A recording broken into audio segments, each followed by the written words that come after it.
여러분 반갑습니다. 11월 14일 화요일자 순서로 트래블 데일리 이정민 기자가 여러분 앞에 다시 등장했습니다. 반갑습니다. 네. 자, 저는 지금 방송 이 채널을 유튜브에서 운영하면서 이게 뭐 조회수가 뭐 평균 50 나와요. 50 아시겠죠? 150에서 100 그 사이 일일 평균. 그러다 가끔 좀 특이한 거 있으면은 한 1000 막 태국 관련한 뭐 이런 거나 있으면 막 1000 나오기도 해요. 좀 특이해. 종잡을 수가 없는데 어쨌든 평균은 50에서 100이에요. 그래서 저는 사실 뭐 힘이 막 이렇게 막 열심히 해야지 막 이런 생각은 사실 좀 없습니다. 힘도 빠지죠 사실. 그런데 가끔 이제 행사장이나 밖에서 취재하면서 돌아다닐 때 보면 그래도 보시는 분이 있어서 이거 보니 제가 나오잖아요. 그러니까 이거가 계속 보다 보니까 매일 저를 보는 것 같은 느낌이 있으신가 봐요. 그래서 반가워하시는 분들도 계셔서 그런 소리를 들을 때마다 한 명이 보더라도 해야겠다라는 생각을 하고 있습니다. 뭐 우리 업계가 바쁘기도 하고 뭐 이거 누가 뭐 대단한 저희가 특종을 보내드린 것도 아니고 그냥 이러이러한 일이 있다라는 걸 보여드릴 뿐인데 그래도 좀 기억해 주시고 매일매일은 아니더라도 꾸준히 관심을 갖고 봐주시는 여러분들 때문에 좀 뭐 쉽진 않죠. 매일 이렇게 하는 게 쉽진 않은데 그래도 뭐 꾸준히 해보겠습니다. 저희는 뭐 꾸준히가 장점이니까. 헤드라인입니다. 10월 국제선과 국내선 항공 통계가 나왔습니다. 국제선 당연히는 아니구나. 저번 달에 줄었지. 근데 어쨌든 국제선 다시 늘었는데 로드율은 아직 항공사 입장에서 만족할 만한 수준은 아닌 것 같아요. 자세히 이 소식 전해드릴 겁니다. 캐나다 관광청이 저번 주에 트래블 미션을 열었죠. 그 자리에서 발표된 내용들이 있습니다. 여행지 순수 추천 의향 지수 1위라고 합니다. 관련한 소식 트래블 데일리 홈페이지 텍스트 뉴스 보시면 나와 있고요. 대만관광청 부산사무소가 오늘 문을 열었습니다. 제주항공이 4분기 연속 흑자를 기록했고요.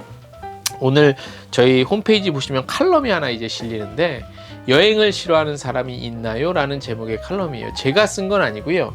저한테 매일매일 오는 이메일 중에 하나 준 사이트가 있어요. 좋은 글들이 많이 있는 사이트. 거기에 이렇게 딱 저번 주인가 요 칼럼 내용이 실렸는데 그러니까 저 같은 사람이 뭐 데스크 칼럼이니 뭐 이렇게 폼 잡고 쓰면 뭐 말도 안 되는 지적을 하고 비판을 하잖아요. 근데 이 칼럼을 제가 읽고서 너무 감동이 됐어요. 왜냐하면 여행이라는 거에 대해서 정말로 순수하고 객관적으로 잘 표현을 해준 글인 것 같아요. 너무 글이 마음에 들더라고요.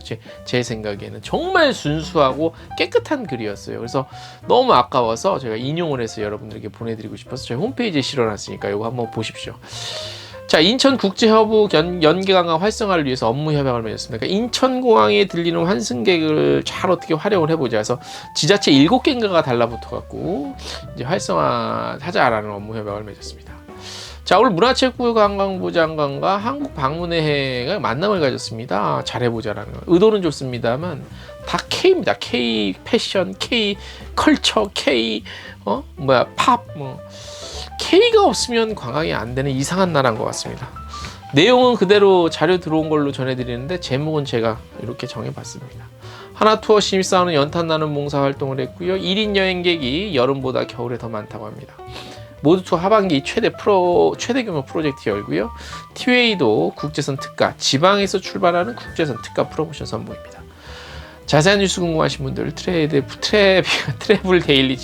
데일리.co.kr 확인하시기 바랍니다. 이 통계 소식 하나 전해드리겠습니다.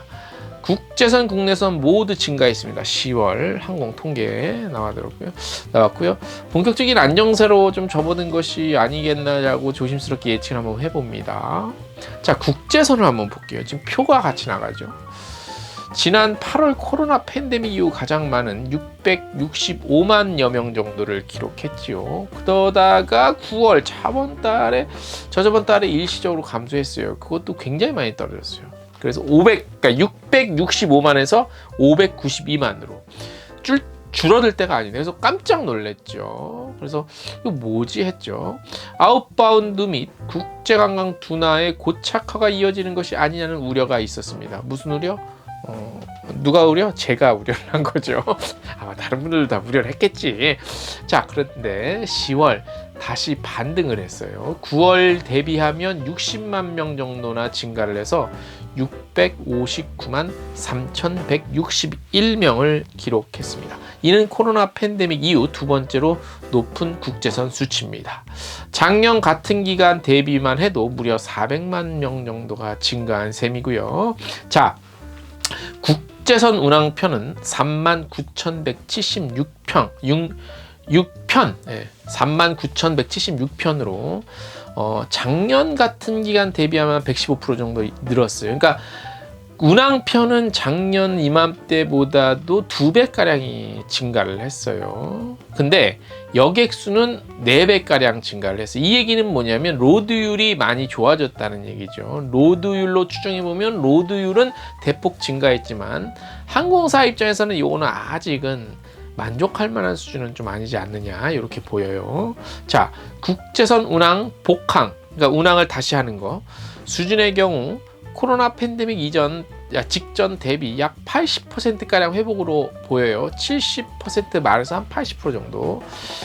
그런 걸로 밀어볼 때 현재 로드율 유지를 위해서는, 그러니까 당장 복항은 좀 안 할 것 같아요. 증편이나 복항. 왜냐, 항공사 수익성 때문에 그동안 많이 까먹었잖아. 그래서 최대한 많이 채우자.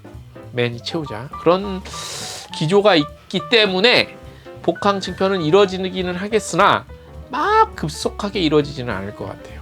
국내선 볼게요. 국내선은 최근 2년간 최고치인 290만 7,903명을 기록했어요. 운항편은 16,789편이고요. 항공사별로 볼게요.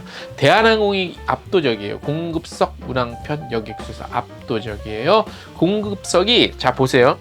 재밌는 걸 유추해 볼 수 있죠. 공급석이 국제선입니다. 헷갈리지 마십시오. 163만 2,106석이에요. 그리고 여객수는 136만 3,186명으로 요 차이, 공급은 160만 석, 하지만 탄 사람은 136만. 그 요 차이가 한 26만 8천 정도 돼요.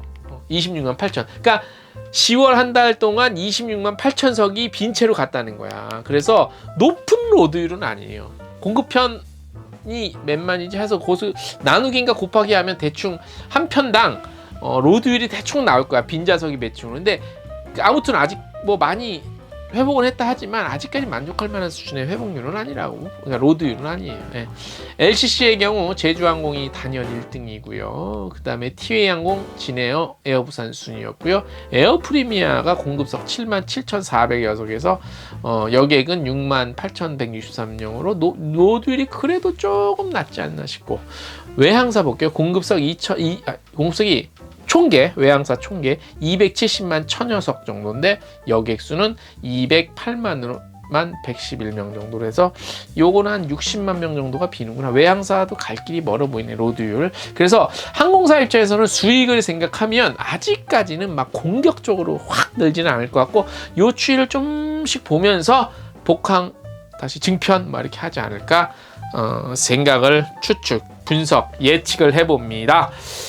이런 예측 다소 수치상에 조금 다를 수는 있지만 큰 틀에서의 예측은 좀 맞지 않을까라고 자부를 해봅니다. 이런 예측 트래블 데일리만 합니다. 내일 찾아오겠습니다. 안녕.